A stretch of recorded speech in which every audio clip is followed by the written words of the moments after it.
ये हाँ, हमको तो ममता चाहिए। हमें हमारे लिए तो ममता जी ये ठीक है।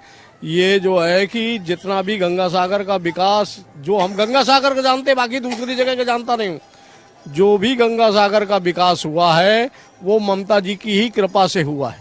नहीं तो यहाँ कौन था? यहाँ तो चोर लोग रहते थे, उठे हुए रहते थे, मगर ममता जी ने इसको स्वर्ग बना दिया। तो इसलिए हमारे लिए तो ममता ही चाहिए।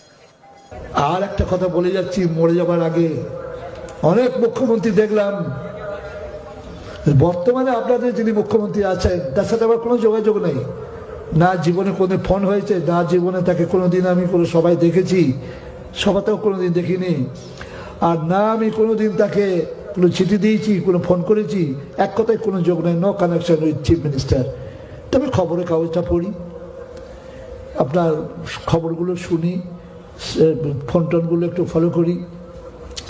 মনে রাখবেন যে হিন্দু মুসলমানকে সমান চোখে দেখা এটা এক অদ্ভুত ব্যাপার।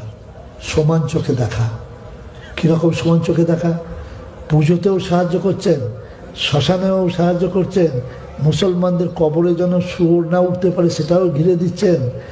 মসজিদের ইমামকে জীবনে কেউ চিন্তা করেনি যে 1,000 করে টাকা দেবো মাসে মাসে। মসজিদ 2-10টা নেই, 2-4 হাজার নেই, কয়েক লাখ আছে। প্রত্যেকটা মসজিদে টাকা দেয়া, গরিব ইমাম সাহেবদের একটু সংসারের উন্নতি হয়েছে, ওই মুয়াজ্জিনদের 1,000 করে টাকা দেয়া করা তো দূরের কথা, কেউ ভাবেও নেই। মেয়েগুলো, ছেলেগুলো, হিন্দু মুসলমান ছেলে মেয়েগুলো পড়বে, তারা যেন খেতে পায়, একটু ডিম দিয়ে ভাত খেতে পায়, তারা যাতে একটু খেয়ে মানুষ হোক, লেখাপড়া হোক না, খাবার জন্যই তারা যাচ্ছে। ফলে লেখাপড়া তাদের ভেজে ঢুকে যাচ্ছে, সব সাইকেল দিচ্ছে, জামা কাপড় দিচ্ছে, খাওয়াচ্ছে।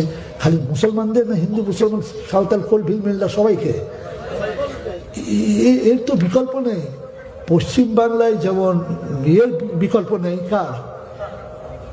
এই মমতা ব্যানার্জির।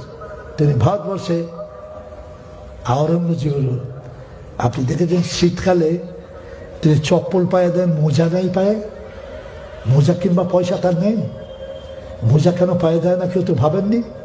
তিনি সাঁওতাল বাড়িতে যাচ্ছেন, মুসলমান গরিব বাড়িতে যাচ্ছে, হাড়ির বাড়ি, মুচির বাড়ি, বালতির বাড়ি, তাজা থাক করে কাঁপছে, তাদের পায়ে স্যান্ডেল নেই, আর উনি মোজা পায়ে দিয়ে তার কাছে যাবেন কী করে?